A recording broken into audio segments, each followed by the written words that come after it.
Assalamualaikum warahmatullahi wabarakatuh. Saya Dirsmati dari Teknik Metalurgi dengan NPM 3342500047. Di sini saya akan mempresentasikan tentang analisis strategi perusahaan Suzuki dan Kawasaki menggunakan poster 5 Force dan analisis keuangan atau laporan keuangannya.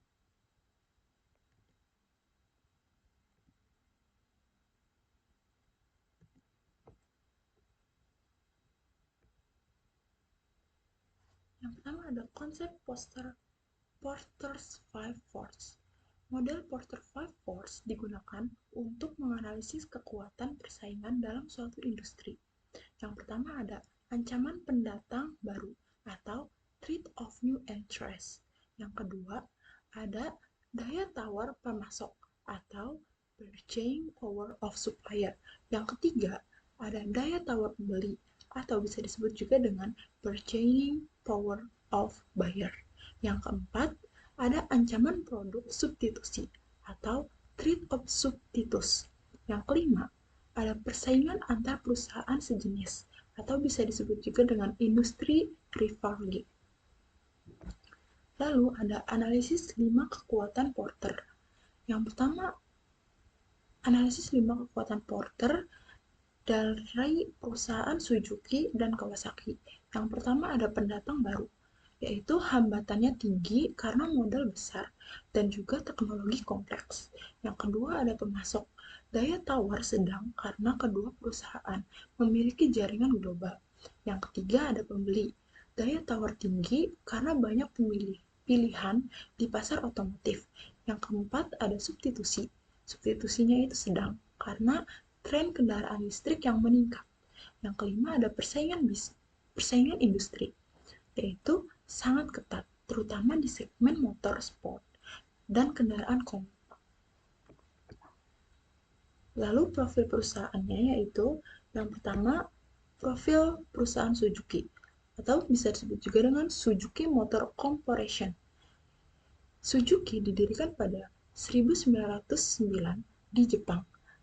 Produk utamanya yaitu kendaraan roda 2, roda 4, dan juga mesin tempel. Suzuki berfokus pada inovasi efisiensi bahan bakar dan mobilitas berkelanjutan.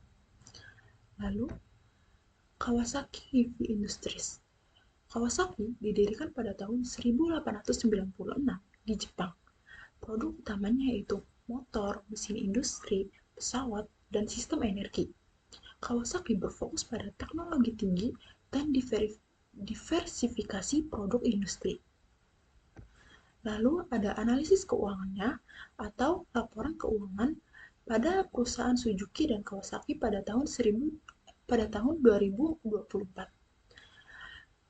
Di perusahaan Suzuki, pendapatan yang didapat pada tahun 2024 yaitu 641,64 triliun rupiah. Sedangkan di Kawasaki, mereka mendapatkan pendapatan sebesar 262,4 triliun. Dan laba bersihnya pada perusahaan Suzuki yaitu 38,56 triliun rupiah. Sedangkan di Kawasaki-nya, laba bersihnya yaitu 15,76 triliun rupiah. Pada profit margin, Suzuki dan Kawasaki mendapatkan persentase yang sama, yaitu 6,0%. Lalu, ada strategi dan inovasi pada perusahaan Suzuki dan Kawasaki. Strateginya yaitu, yang pertama ada digitalisasi proses manufaktur atau smart factory. Yang kedua ada produk kendaraan listrik dan hibrid. Yang ketiga ada efisiensi rantai pasok global. Lalu pada inovasinya yaitu yang pertama pengembangan motor listrik Suzuki e-Bargeman, yang kedua penerapan teknologi hidrogen pada Kawasaki Hydrogen Project. Yang ketiga ada kolaborasi riset dengan universitas dan startup teknologi. Lalu yang terakhir ada kesimpulan. Yang pertama, analisis Porter menunjukkan tingkat persaingan tinggi di perusahaan industri otomotif Jepang.